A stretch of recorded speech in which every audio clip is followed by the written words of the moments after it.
ويبدأون المرحلة الأهم اللي هي مرحلة ريخستنا هوارچونا ملي به هماهنگیه لگل پیمانگاه تکنیکی عراقی را بو بفکرنا ورشوپا که جبو چند کسین روزنامه‌وان گودوار چاپمنی دکار دکن و دبن دروش ما کارانینا تکنولوژیا پیشکفتی و امراض لهنگندی دوار آزادیا بیر و بوچوناندا اف دورات دروي جبوت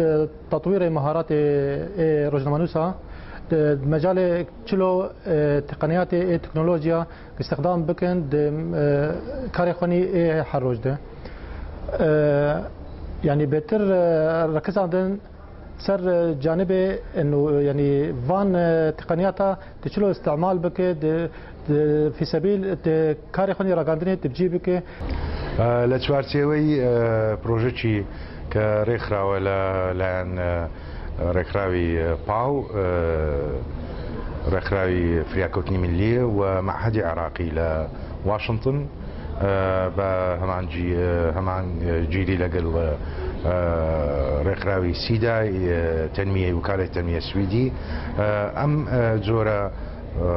كورانا كريك دخلين لهوليريا بشكل زنجيريك لكوركاني تري خلي راهنان بو صحفي واعلامي وجالا كواني مدني كبتوان سود ببين لتكنولوجيا بيشكوتو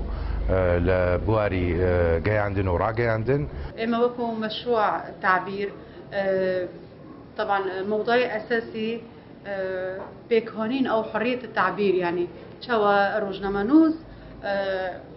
تكنولوجيا نو بكار بينه ودخدمتي خوكي دكوري خوي روزنامانوز دا يعني افا مهمترين تشبو الجماعه لافو ورك شوبو واما وك مشروع تعبير يعني بردواما لفو ورك شوب نو لپیش ما استا اویا کم دوره یا کم کورس دست بکردونم لپیش ما استا 8 کورسی دن هنه دبی حیا او امسال 2014 تواب به دبی الهرم کردستانه اما وكم متدربين دبي دوسد روزنامانوز تدريبي بكن لزور مواضيعنا افخولا دروجا بردوام کرد و داویا ودا باورنامه لسر روزنامه‌وانن بجدار هاتن بلاف کرن بو برنامه ارك جميل اوسي هولير